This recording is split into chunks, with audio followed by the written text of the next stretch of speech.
আকাশবাণী কলকাতা। স্থানীয় সংবাদ পড়ছি নমামি বসু রুদ্র। প্রথমে বিশেষ বিশেষ খবর।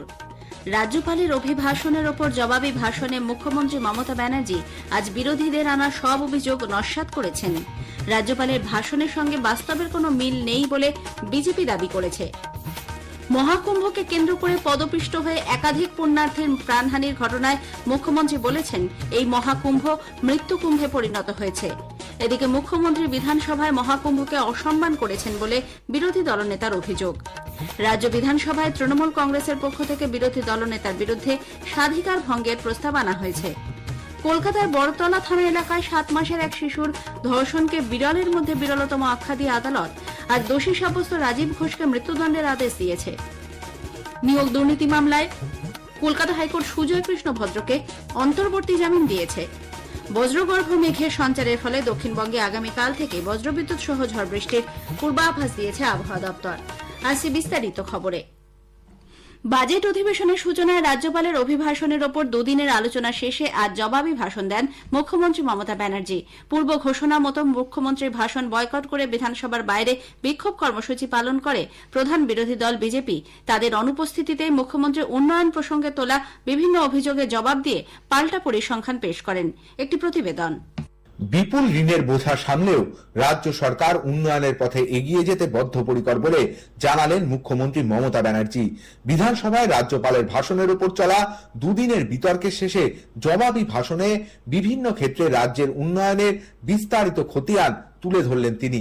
জানালেন, রাজ্যের ওপরে পূর্বতন বাম সরকারের রেখে যাওয়া ঋণের বোঝা 7,71,000 কোটি টাকা, পাশাপাশি 100 দিনের কাজ, আবাস যোজনা সহ নানা কেন্দ্রীয় প্রকল্পে বন্ধ রয়েছে অর্থ সাহায্য। তা সত্ত্বেও এইসব প্রকল্প ছাড়াও পরিকাঠামো উন্নয়ন, সামাজিক সুরক্ষা সহ রাজ্যের সার্বিক বিকাশে বিপুল টাকা বরাদ্দ করছে রাজ্য সরকার। রাজ্যে হয়েছে 2 কোটি কর্মসংস্থান। মুখ্যমন্ত্রী জানান, দেউচা পাচামিতে প্রস্তাবিত খনি প্রকল্পের কাজ শুরু হয়ে গেছে। জমিদাতা 4,438টি পরিবারের 1,124 জনকে সরকারি চাকরি দেওয়া হয়েছে। ওই খনি থেকে কয়লা পাওয়া গেলে রাজ্য যেমন বিদ্যুৎ ক্ষেত্রে স্বনির্ভর হয়ে উঠবে, তেমনি বিপুল কর্মসংস্থান হবে। অভিরূপ ভট্টাচার্য, আকাশবাণী সংবাদ, কলকাতা। রাজ্যপালের ভাষণের সঙ্গে বাস্তবের কোনো মিল নেই বলে বিজেপি দাবি করেছে। রাজ্যে 100টি রেল প্রকল্প, নতুন বিমানবন্দর ও জাতীয় সড়ক নির্মাণে জমি দেওয়া হয়নি বলে বিরোধী দলনেতা আজ অভিযোগ করেন। তিনি জানান, তৃণমূল কংগ্রেস সরকারের আমলে 51টি এমপ্লয়মেন্ট এক্সচেঞ্জ বন্ধ করে দেওয়া হয়েছে। কৃষক সম্মান নিধি যোজনায় 81 লক্ষ কৃষকের নাম না পাঠিয়ে এবং প্রধানমন্ত্রী ফসল বীমা যোজনা চালু না করে মুখ্যমন্ত্রী রাজ্যে কৃষকদেরও ক্ষতির মুখে ফেলে দিয়েছেন বলে শুভেন্দু অধিকারী দাবি করেন। উত্তরপ্রদেশের প্রয়াগরাজ এবং নতুন দিল্লি স্টেশনে পদপিষ্ট হয়ে একাধিক পুণ্যার্থীর প্রাণহানির ঘটনাকে কটাক্ষ করে মুখ্যমন্ত্রী মমতা ব্যানার্জি বলেছেন, এই মহাকুম্ভ মৃত্যুকুম্ভে পরিণত হয়েছে। ওই ঘটনায় মৃতের প্রকৃত সংখ্যা লোকানো হচ্ছে বলে অভিযোগ করেন তিনি। রাজ্য বিধানসভার বাজেট অধিবেশনে রাজ্যপালের অভিভাষণের ওপর ধন্যবাদ সূচক প্রস্তাবে জবাবি ভাষণে তিনি বলেন, মৃতের সংখ্যা কমানোর জন্য শতাধিক দেহ লোপাট করে দেওয়া হয়েছে।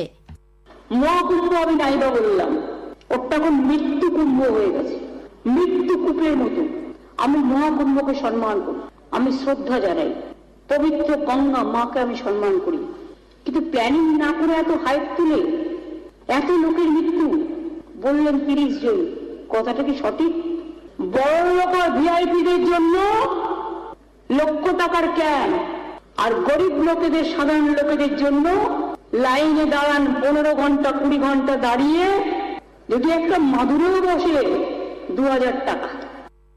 মুখ্যমন্ত্রী বলেন, বিজেপি বিধায়করা তাঁর সম্মুখীন হতে চাইছেন না বলেই অধিবেশন বয়কট করেছেন। মুসলিম লীগের সঙ্গে তার জড়িত থাকা নিয়ে বিজেপির মন্তব্যের তীব্র সমালোচনা করেন মুখ্যমন্ত্রী। তিনি ধর্মনিরপেক্ষতা, সহাবস্থান এবং প্রতিটি সম্প্রদায়ের সর্বাঙ্গীন উন্নয়নে বিশ্বাসী বলে মত ব্যক্ত করেন। তৃণমূল কংগ্রেসের সরকারের মদতে রাজ্যে জঙ্গিদের বাড়বাড়ন্ত বলে বিরোধীদের তোলা অভিযোগের জবাবে মুখ্যমন্ত্রী চ্যালেঞ্জ ছুড়ে দিয়ে জানান, তাঁর সঙ্গে জঙ্গিদের সম্পর্ক আছে কেউ প্রমাণ করতে পারলে মুখ্যমন্ত্রী পদ ছেড়ে দেবেন তিনি।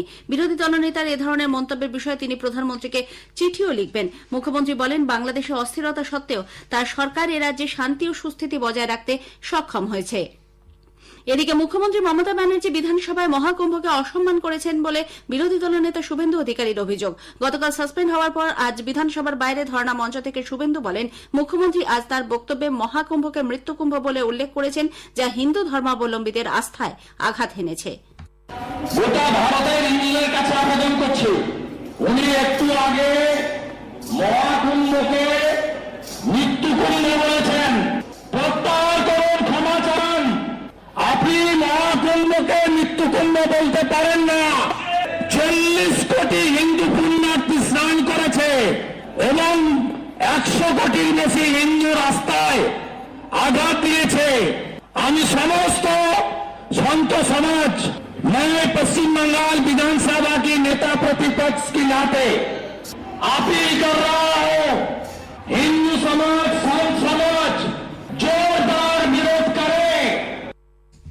রাজ্যে সরস্বতী পুজো করতে দেওয়া হয় না বলে বিরোধীদের দাবি নস্যাৎ করে মুখ্যমন্ত্রী জানিয়েছেন, রাজ্যে অন্তত 4 কোটি সরস্বতী পুজো এবছর হয়েছে। তার মধ্যে শুধুমাত্র একটি পুজো নিয়েই কোৎসা করা হচ্ছে। তবে যে পুজো নিয়ে বিতর্ক তৈরি করা হচ্ছে, সেই যোগেশচন্দ্র কলেজেও 2টি সরস্বতী পুজো হয়েছে।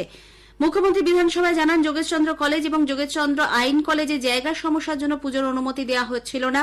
পরে আদালত থেকে অনুমতি নিয়ে 2টো পুজোই অনুষ্ঠিত হয়, যার ছবি তিনি বিধানসভায় প্রমাণ হিসেবে জমা দেন। যদি বকবক করে ধর্ম বিক্রি করে খান, মনে রাখবেন সাধারণ মানুষ লক্ষ্য করছে। ধর্ম আমরা সবাই ভালোবাসি, যার যার ধর্ম আপনার, উৎসব কিন্তু সবার। আমরা দুর্গা পুজো করি শান্তিতে, কালী পুজো করি শান্তিতে, সরস্বতী পুজো করি শান্তিতে, ঈদ করি শান্তিতে, আমরা বড়দিন করি শান্তিতে। আপনাদের কাছে আমাদের উপদেশ নিতে হবে, জ্ঞান নিতে হবে। এদিকে বিরোধী দলনেতা শুভেন্দু অধিকারী বলেন, সরস্বতী পুজোকে অসম্মানের বিরুদ্ধে প্রতিবাদ করার জন্যই তাদেরকে বিধানসভা থেকে বহিষ্কার করা হয়েছে। সরস্বতী পুজো শুধুমাত্র হিন্দুদের পুজো নয়, স্কুল কলেজ সর্বত্রই এই পুজো পালিত হয়ে থাকে। মা সরস্বতী পুজো শুধুমাত্র হিন্দুদের পুজো নয়, এটি সমস্ত বিদ্যালয়, শিক্ষা প্রতিষ্ঠানে উৎসবের মতো পুজো হয়। শ্রী পঞ্চমীতে গোটা ভারতবর্ষ, বিশেষ করে বাংলায় সবাই আগ্রহের সঙ্গে অপেক্ষা করে থাকেন। কেন হরিণঘাটার নগর উপরাতে হেডমাস্টার মশাইকে গিয়ে আলামিন মন্ডল, তৃণমূলের বুথ সভাপতি, তিনি গিয়ে সরস্বতী পুজো এখানে করা যাবে না হুমকি দেওয়ার পরে কেন তার বিরুদ্ধে ব্যবস্থা সরকার নেয়নি? রাজ্য বিধানসভায় তৃণমূল কংগ্রেসের পক্ষ থেকে বিরোধী দলনেতা শুভেন্দু অধিকারীর বিরুদ্ধে স্বাধিকার ভঙ্গের প্রস্তাব আনা হয়েছে। অধ্যক্ষ এই নোটিশ গ্রহণ করে তা তদন্তের জন্য প্রিভিলেজ কমিটির কাছে পাঠিয়েছেন। রাজ্যপালের অভিভাষণের উপর ধন্যবাদ সূচক প্রস্তাব নিয়ে আলোচনার দ্বিতীয় দিনে আজ অধিবেশনের শুরুতেই পুরমন্ত্রী ফিরহাদ হাকিম, পরিষদীয় মন্ত্রী শোভনদেব চট্টোপাধ্যায় এবং বিদ্যুৎ মন্ত্রী অরূপ বিশ্বাস অধিকারীর বিরুদ্ধে এই প্রস্তাব আনেন। সরকার রাজ্য সঙ্গীত হিসেবে রবীন্দ্রনাথ ঠাকুরের লেখা বাংলার মাটি বাংলার জল গানটির একটি স্তবকে বাংলার পরিবর্তে বাঙালি শব্দটি ফিরিয়ে আনার কথা ঘোষণা করেছে। মুখ্য সচিব মনোজ পান্তে জারি করা এক নির্দেশিকায় গানটির একটি স্তবক উল্লেখ করে তা 1 মিনিট গাওয়ার কথা বলা হয়েছে। জাতীয় সঙ্গীতের পাশাপাশি রাজ্য সঙ্গীত চলার সময় উঠে দাঁড়ানো বাধ্যতামূলক করা হয়েছে। স্থানীয় সংবাদ শুনছেন আকাশবাণী কলকাতা কেন্দ্র থেকে।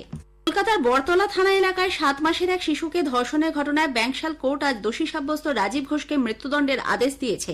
গত 30 নভেম্বর ফুটপাতবাসী এক দম্পতির ওই শিশুটিকে 34 বছর বয়সী রাজীব ধর্ষণ করে। 4 ডিসেম্বর ঝাড়গ্রাম থেকে তাকে গ্রেপ্তার করা হয়। শিশুটির মৃত্যু না হলেও এই মুহূর্তে সে অত্যন্ত অসুস্থ। তার উপর যেভাবে নৃশংস অত্যাচার করা হয়েছে তা বিরলের মধ্যে বিরলতম অপরাধ বলে বিচারক ঐন্দ্রিলা মুখোপাধ্যায় জানান। পক্সো আইন ছাড়াও ভারতীয় ন্যায় সংহিতার একাধিক ধারায় নির্যাতিতার পরিবারকে 10 লক্ষ টাকা ক্ষতিপূরণ দেওয়ার নির্দেশও দিয়েছে আদালত।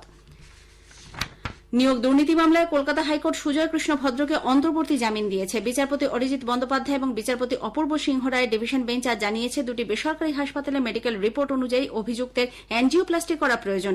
আপাতত মামলার মূল বিষয় বিবেচনা না করে শুধুমাত্র চিকিৎসা সংক্রান্ত এবং মানবিক কারণে তার জামিন মঞ্জুর হওয়া উচিত বলে আদালতের পর্যবেক্ষণ। বঙ্গোপসাগর থেকে বায়ুমণ্ডলের নিচের স্তরে বেশি মাত্রায় জলীয় বাষ্প প্রবেশ করায় বজ্রগর্ভ মেঘের সঞ্চারের ফলে দক্ষিণবঙ্গে আগামীকাল থেকে বজ্রবিদ্যুৎ সহ বৃষ্টির পূর্বাভাস দিয়েছে আবহাওয়া দপ্তর। আবহাওয়া দপ্তরের পূর্বাঞ্চলীয় প্রধান সোমনাথ দত্ত এই কথা জানিয়েছেন। 19 তারিখ থেকে আমরা রেন পেতে পারি। 19 তারিখে উত্তরবঙ্গের দার্জিলিং, কালিম্পং, জলপাইগুড়ি এই 3 জেলাতে বিক্ষিপ্তভাবে 2-1 জায়গাতে বৃষ্টির সম্ভাবনা আছে। তার সাথে দার্জিলিং এ তুষারপাতের সম্ভাবনা আছে।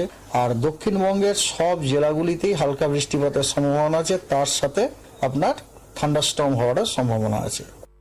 Kolkata metro east West green লাইনে কমিউনিকেশন বেসড ট্রেন কন্ট্রোল সিবিটিসি ব্যবস্থার জন্য আগামী বৃহস্পতিবার থেকে রবিবার পর্যন্ত সম্পূর্ণ ট্রাফিক ব্লক থাকবে। এই কারণে ওই 4 দিন গ্রিন লাইনে ট্রেন চলাচল বাতিল থাকছে।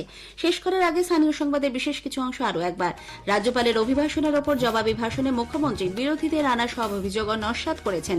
রাজ্যপালের ভাষণের সঙ্গে বাস্তবের কোনো মিল নেই বলে বিজেপি দাবি করেছে। কলকাতার বটতলা থানা এলাকায় 7 মাসের এক শিশুর ধর্ষণকে বিরলের মধ্যে বিরলতম আখ্যা দিয়ে আদালত আজ দোষী সাব্যস্তকে মৃত্যুদণ্ডের আদেশ দিয়েছে। স্থানীয় সংবাদ শেষ